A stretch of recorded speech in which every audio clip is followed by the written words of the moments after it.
And a record crowd of over 14,000 were watching on at Ashton Gate. Lauren Smith is sticking with consistency and that same 11. The very experienced Rachel Furness is unavailable, still with a hamstring injury. Amelie Testrup, top scorer this season in the WSL, starts as part of a midfield four. It's such a young squad as well. 17-year-old Mary Ward is one of those named as a sub.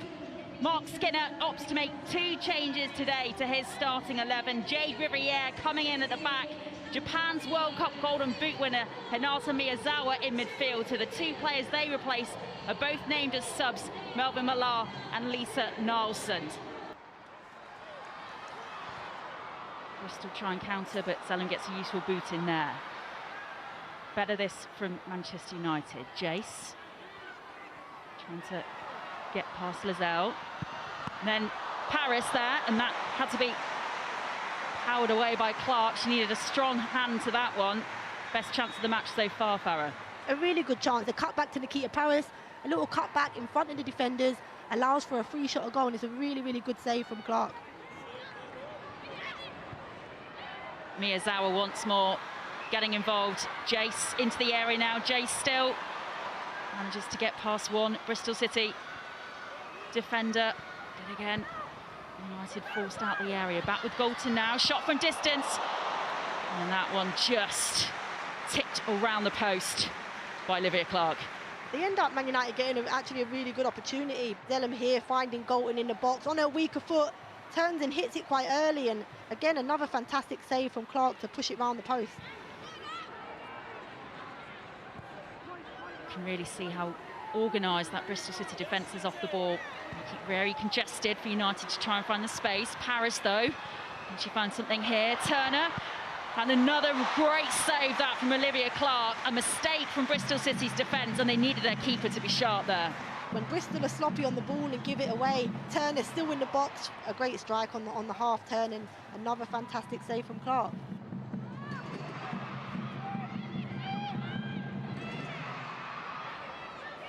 Throw in, which Bristol City take quickly.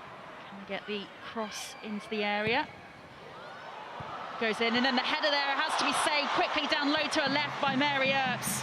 Test drop there with that header, and Mary Earps, who's had nothing to do all match, had to be sharp, had to be quick, had to be down low to her left-hand side. Mary Earps was stretched down to the post to pull off a fantastic save.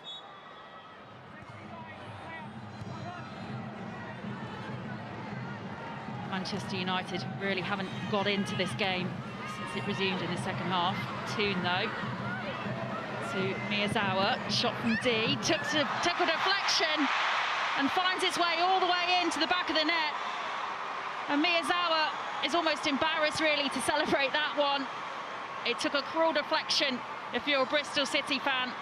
As you say, a huge deflection that sends Clark the wrong way and ends up in the back of the net. You know, disappointing that for Bristol, but for Manchester United, it's maybe what they needed to kickstart this half for them.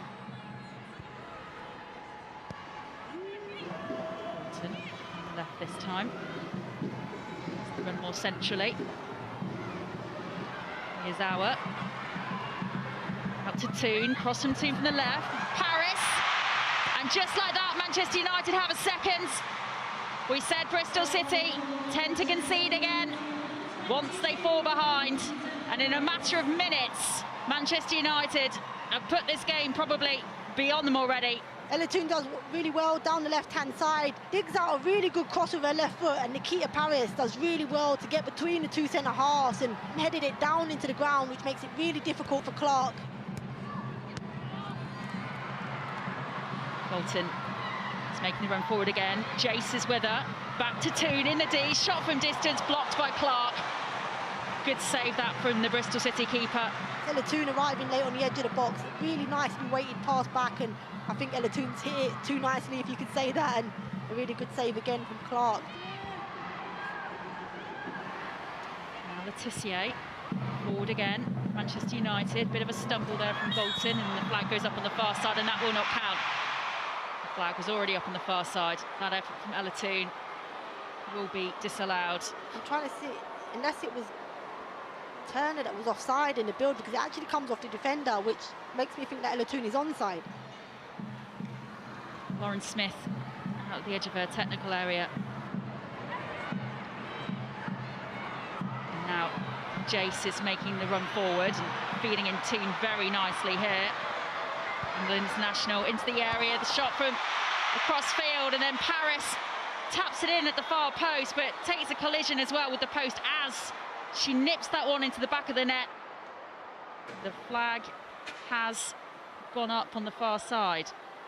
She delayed her pass and a tune into Nikita originally, tried to take it on herself, and luckily it does fall to Nikita at the far post, but I think it was slightly offside.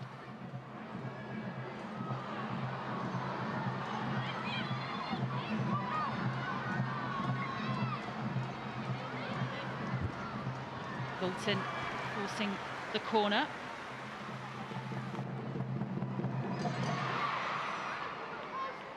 Zellam's going to sweep this one in. Mallard's one of the players going up, and it bounced off the crossbar, and just about then is scrambled clear on the goal line by Bristol City. Mallard again there, proving himself to be a real threat. Luckily for Clark, you know, because it does hit Clark and it nearly goes back into the own goal. Luckily for her, it doesn't go in. That is the full-time whistle. Job done. Points wrapped up for Mark Skinner's side. What a hugely convincing performance. Full-time at Ashton Gate. Bristol City 0, Manchester United 2.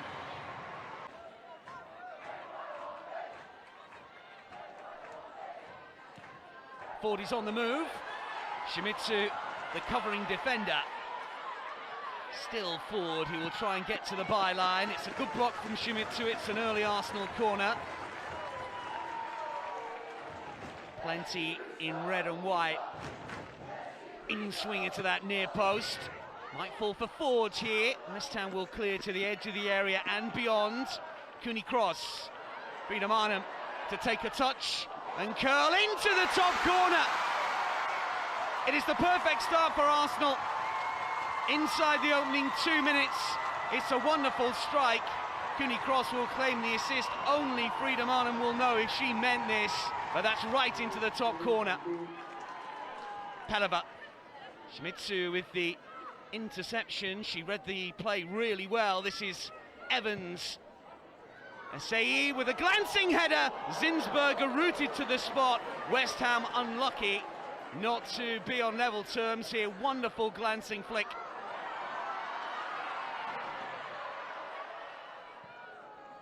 Wibben Moy. Cooney Cross to turn. Mead is on the move on the right-hand side. Here is Beth Mead. A shimmy and a shuffle onto that left foot and into the corner. Wonderful strike from Beth Mead. Arsenal have two. And for Beth Mead, it's her first goal since returning from injury. A first goal in the WSL since scoring against Spurs over a year ago. And a stunning effort from the England international. Battle on here. Evans to turn. Oh, that's a little loose. Russo might be favourite to get there ahead of Shimizu. And it's still Alessia Russo. And it's Beth Mead. Beth Mead! She's back all right. Back in the England squad. Back amongst the goals. Beth Mead at the double. Gives the Gunners a third in a first half in which they have run riot. First touch wasn't great, but the second, you know where it was going. Smith. Asai. And still, it's good footwork. And the shot deflected onto the frame of the goal. And the woodwork denies Asai again. Twice now. She's hit the post. This one via a deflection. Liverpool faced Brighton off the back of a heavy defeat to Chelsea and went ahead midway through the first half. Gemma Bonner with the header, having been honoured as the Reds' all-time appearance maker in a pre-match presentation. The hosts doubled their advantage just before the break. Sophie Roman Haug with the run and pass, Shanice van der Sanden with the finish. Liverpool began to dominate play and added a third on 63 minutes. Roman Hove with the cutback for Kerry Holland to head into an empty net. Matt Beard's side capped off an excellent afternoon in stoppage time following a swift counter-attack. Missy Bokens and Leanne Kiernan combining to set up Roman Hove to make it 4-0.